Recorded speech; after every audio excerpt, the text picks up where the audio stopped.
For a long time, if you went to the library in Wilmington, North Carolina, there was one thing you weren't allowed to research. We were refused. We were rejected by the librarian. When I asked about or inquired about 1898, they wanted to know why. I was told that, yes, they had something, but they kept it under lock and key. The story of Wilmington in 1898 still isn't widely known. What happened here on what's now just this empty patch of grass would radically change racial politics in North Carolina. This is the story of an American election, but also of something we don't usually find in American history: the violent overthrow of a democratically elected government.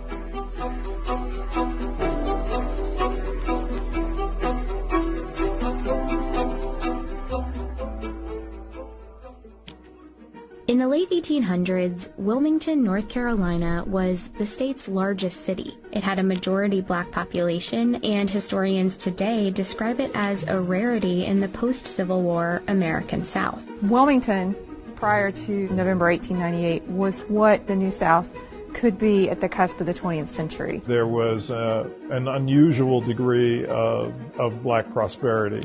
In Wilmington, there were successful black entrepreneurs, doctors, teachers, but also black elected officials. And for a time, that was true throughout the state. Take a look at the politicians on this poster of the 1889 North Carolina House of Representatives. Here at the bottom are black Republican representatives, some from Wilmington. North Carolina also sent 4 black Republicans to the U.S. Congress between 1875 and 1899. The Democratic and Republican parties of 1898 in many ways occupied opposite parts of the political spectrum than they do today. Most African Americans were voting for the Republican Party, and the Democratic Party was white voters almost exclusively. White supremacy was the central focus of the platform for the Democratic Party. Republicans in North Carolina were successful in part because of a third party called the Populist Party, made up of mostly white farmers fed up with the tough economic times. North Carolina populists joined up with Republicans to form what they called the Fusion Party. And in the elections of 1894 and 1896, the Fusion Party defeated the Democrats in sweeping victories statewide. That meant North Carolina now had a government that shared power between black and white politicians, including a newly elected Republican governor. Together, they moved towards reforms that would favor black Americans and working-class whites. This was something that the Democratic Party folks were simply not going to accept. A multiracial government wasn't just a disappointment for Democrats. It was more like a humiliation. They needed a plan to take back control of the state in the next election. So party leaders like Furnifold Simmons, future U.S. Senator, Charles Aycock, future North Carolina governor, and this man, Alfred Moore Waddell, came up with one: to beat the Fusion Party by luring white populist voters away from their alliance with black voters. Wilmington, with a large black population and a local fusion government in power, would be a focus of their campaign. The State Democratic Party Handbook for 1898 laid out their goal: consolidate the white vote by stoking white anger and resentment. It said, "This is a white man's country, and white men must control and govern it." Their most effective tool was the media. One of North Carolina's biggest newspapers was a Democratic Party mouthpiece. It ran racist political cartoons throughout 1898. Not everybody was literate in 1898, but to see a political cartoon of the type that ran, you may not be able to read it, but you know exactly what it means. Many of the cartoons were centered on the threat of Negro rule, even though the fusion government was mostly white. They also played up another fear. Black men threatening white women became a theme. White men need to do all that they can to protect white womanhood. This was all part of North Carolina Democratic strategy, but it echoed the national racist rhetoric of the time. In one speech that Democrats printed in a Wilmington paper, a prominent Georgia writer named Rebecca Felton said, "If it takes lynching a black man a day to protect white womanhood, I say lynch."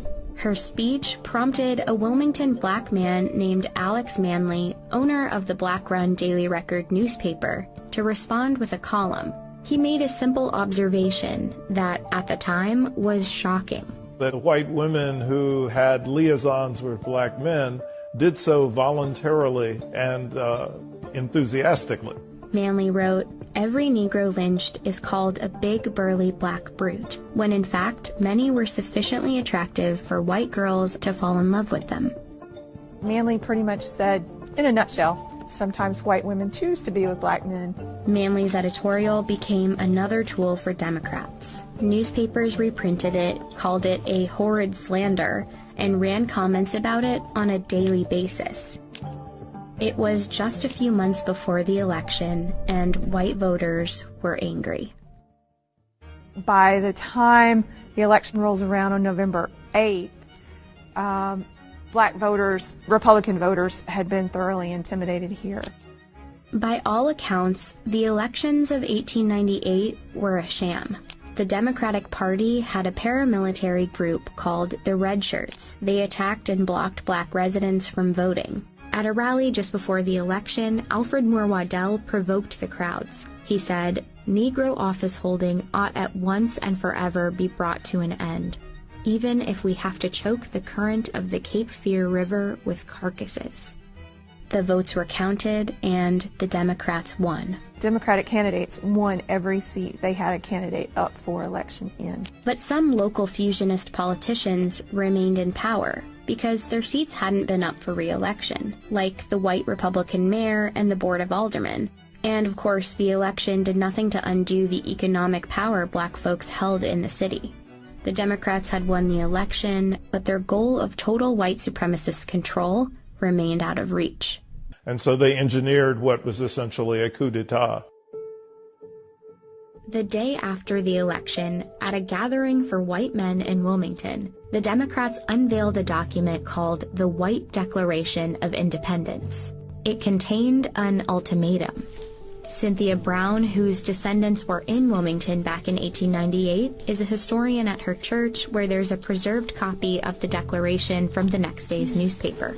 We will no longer be ruled and will never again be ruled by men of African origin. They would strip black men of voting rights. They would give white men a large part of the employment heretofore given to black men. And as for Alex Manly, we demand that he leave this city forever within 24 hours. The next morning, hundreds of white men marched to the offices of the Daily Record. Manly was gone. He had fled to save his own life. They set the Daily Record building on fire. This is where it once stood. Once the white leadership destroyed Alex Manly's printing press, they destroyed one way in which the African American community in Wilmington could organize itself and keep itself informed.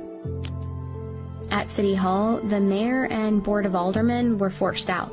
There's 200 armed men in City Hall at the time. They didn't do it of their own free will. And as they resigned, a new member selected by the Democratic Party was voted into office. Waddell, who once threatened to fill the Cape Fear River with black bodies, was the new mayor of Wilmington. Meanwhile, the mob had grown to about 2,000 men, and the violence spilled into the streets. In these photos, X's mark where the first black residents were killed. The stories are that they were dumped into the river, and there are varying stories about how many people were killed. I see 40 to 60 clearly as fatalities as a result of the violence, but I think it was higher. Many black residents hid for days in the swamps and the wooded cemeteries in the city, including Cynthia's great-grandmother. And thousands of other residents fled Wilmington, never to return. Shortly afterward, Democrats printed booklets celebrating a glorious victory, and in the newspapers depicted black residents as the instigators. This image is a gross misrepresentation of what actually happened during 1898. You know, what you see is African American men with guns, not white men with machine guns. The city never regained its black majority population. Jim Crow laws like literacy tests and poll taxes that prevented black people from voting were immediately enacted, and Wilmington's spirit of black opportunity was crushed. Black political representation in the state was over. It would be 90 years until North Carolina elected its next black Congress member. Wilmington did a really great job of covering up a very dark past for a very long time. Over the years, the textbooks on North Carolina's history have struggled to accurately describe what happened in 1898. This one from 1933 says the situation was unfortunate for both races. And this one from 1978 doesn't have that much more detail. But they both praise Charles Aycock, a politician who helped perpetrate the riot. They say he had a keen mind and a kind heart, and that, in fact, he was one of the best friends that the colored people had in the state. It's a legacy that North Carolina has yet to fully undo. The names of the perpetrators are on Wilmington's school buildings and city parks. But the legacy is also bigger than those names. Turn on the news, and the state's long history of political suppression echoes. And we turn to a strict new voter ID law in North Carolina. Racial gerrymandering and a push for new voting maps. The court says the Republican-led legislature redrew congressional districts along racial lines, violating the Constitution.